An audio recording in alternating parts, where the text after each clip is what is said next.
இன்றைக்கி 2 பேரும் பார்த்தீங்கன்னா, காலையிலேயே கடைக்குள்ள வந்தாச்சுங்க. ஆமாங்க. சீக்கிரமே எந்திரிச்சு எப்பயும் போல எந்திரிச்சுருவேன். எந்திரிச்சுட்டு சாமியெல்லாம் கும்பிட்டுட்டு, இந்த ஸ்டாண்டை பாருங்களேன். இந்த ஸ்டாண்ட் வந்ததுக்கப்புறம் தான் கொஞ்சம் எனக்கு விஸ்தாரமா பூ வைக்க, கொஞ்சம் அந்த தூப தீபம் காட்டுறதுக்கெலாம் நல்லா இருக்குது. கடையில் வந்து பார்த்தீங்கன்னா, சின்ன சின்ன ஆல்ட்ரேஷன் தான் பண்ணியிருக்கோம். அதாவது இந்த டேபிள் இருந்துச்சு இல்லையா, அது பின்னாடி கடைசியில் இருந்தது நம்ம மிஷின் கிட்ட. அதை தூக்கி முன்னாடி போட்டுட்டு, இந்த டேபிளும் இந்த ரேக்கும் அந்த ரேக்கும் பார்த்துக்கோங்க சேர்ந்தாப்புல வச்சாச்சு பார்த்துக்கோங்க. கடைக்கு தகுந்தாப்புல ஜாமான் நம்மகிட்ட கிடையாது. ஏன்னா இது வந்து டெவலப் ஏரியான்றதுனால நம்ம முழுக்க போட்டு முக்காடு போட்டுட்டு போகிறதுக்கு நம்ம ஆள் கிடையாது.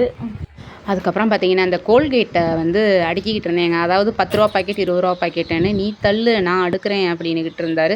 சரி காலங்காத்தாலே வாக்குவாதம் வேணான்ட்டு அவர்கிட்டயே கொடுத்தாச்சு. அப்புறம் நத்தத்துக்கு கல்யாணத்துக்கெலாம் போயிட்டு வந்துட்டு வரையில் தலைவா எனக்கு வந்து 2 இளநீ வாங்கிட்டு வந்தார். சரி ஓகே, நம்ம எதுவும் சொல்ல வேணாம், என்ன தான் செய்கிறாரு பார்ப்போம் அப்படின்னுக்கிட்டு இருந்தேன். அது ஒரு பிரியந்தானங்க. வீட்டுக்கார் வெளியில் போயிட்டு வரையில் நம்ம கேட்காமலே நம்ம சொல்லாமலே வந்து ஒரு விஷயம் நமக்கு பண்ணுறாருன்னா, ஸோ அது வந்து எதுவாக இருந்தாலும் சரி நம்ம வந்து அதை ஏற்றுக்கிட்டு எனக்கு ரொம்ப ஹாப்பியாகவே இருக்கும். இந்த மாதிரிலாம் வாங்கிட்டு வந்தால் அதுவும் எனக்கு இளநீ வந்து ரொம்பவே பிடிக்கும். போகிற இடத்துலலாம் லேட் ஆயிரும் வாவான்னு கூட்டிகிட்டு போயிடுவார். இன்றைக்கி அவராக பார்த்துட்டு எனக்கு வரையில் 2 இளநீ தாங்க வாங்கிட்டு வந்தார். நல்லா இல்லையா? என்னை விட்டுட்டு இருங்க ஒரு நிமிஷம் கீழே போட்டுருவேன். அப்புறம் இது பார்த்திங்கன்னா, இன்றைக்கி காலையில் செவ்வாய்க்கிழமை காலையில் சாமியெல்லாம் கும்பிட்டுட்டு வெளியில் வந்தேன். சரி பால் எடுத்து டீயை போடுவோம் அப்படின்ட்டு. என்ன செய்ய போகிற அப்படின்னாரு. டீ தாங்க போட போகிறேன் அப்படின்னேன். இந்தா இதை குடி அப்படின்னாரு.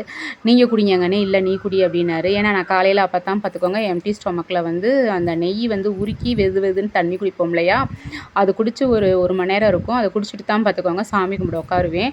ஏன்னா அதுக்கப்புறம் 1 ஹவர் கழித்து நம்ம வந்து டீ காஃபி எதுனாலும் குடிச்சிக்கலாம். காலையிலே வந்து இந்த இளநீ குடிக்கிறதுக்கு அப்புறம் செம்ம ரிலாக்ஸுங்க.